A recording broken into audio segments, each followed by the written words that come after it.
सोलापूरच्या IT park विषयी पालकमंत्री जयकुमार गोरे यांनी महत्त्वाचे अपडेट दिले आहेत। जमीन हस्तांतरणाचा जो विषय होता तो मार्गी लागल्याचं गोरे यांनी म्हटलं आहे।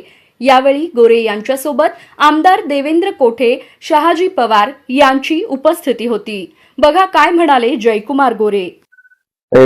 खास करून मी राज्याचे मुख्यमंत्री देवेंद्र फडणवीस साहेबांना मनापासून धन्यवाद देईन की ज्यांनी जो शब्द सोलापूरच्या जनतेला दिलेला होता तो शब्द पाळण्याचं काम त्यांनी केलेलं आहे।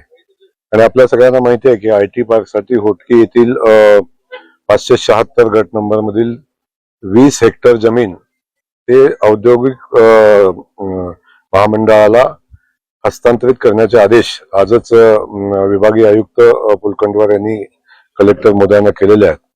आणि आता ही जमीन औद्योगिक विकास महामंडळाकडे जाईल आणि खऱ्या अर्थानं आयटी पार्कचं काम प्रत्यक्षात चालू होण्यासाठी मदत होईल।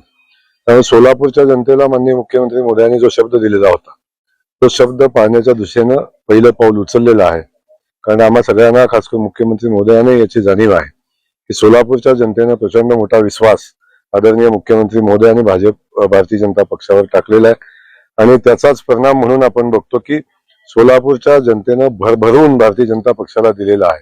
सोलापूर शहरानं दिला असेल, सोलापूरच्या ग्रामीण भागानं दिला असेल, त्या सगळ्या जनतेनं खूप मोठं प्रेम भारतीय जनता पक्षाला दिलेलं आहे।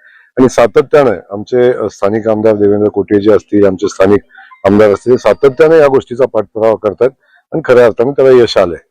विमानसेवा यशस्वी झाली, आता त्याच्यानंतर हे मोठा पाऊल आयटी पार्कचा आहे। अनेक गोष्टी आपण पाहतो की विमानसेवेपुरता मर्यादित विषय नाही।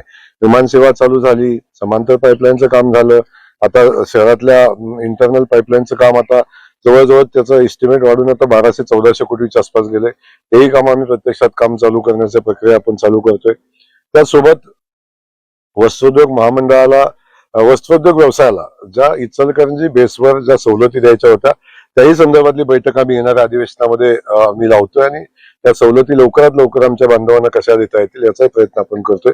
त्या अनुषंगानं जो आयटी पार्कचा शब्द आम्ही दिलेला होता तो आयटी पार्कचा शब्द पाळण्याचं पहिलं पाऊल माननीय मुख्यमंत्री महोदयांनी आता टाकलेलं आहे। आणि आपण बघतो की आता जमिनीचं हस्तांतरण झालं की प्रत्यक्षात आयटी पार्कच्या कामाला सुरुवात होईल। त्यामुळे असे अनेक कामं आपल्या सगळ्यांच्या समोर आहेत की जी कामं शहराच्या विकासाच्या दृष्टीने खूप महत्वाची आहेत आणि ते भविष्यात ही कामं पुढे घेऊन जाण्याचा निर्णय भारतीय जनता पक्षाने घेतलेला आहे। आणि सोलापूरच्या जनतेनं जो विश्वास टाकला तो सार्थ ठरवण्यासाठी आम्ही सगळे प्रयत्न करू।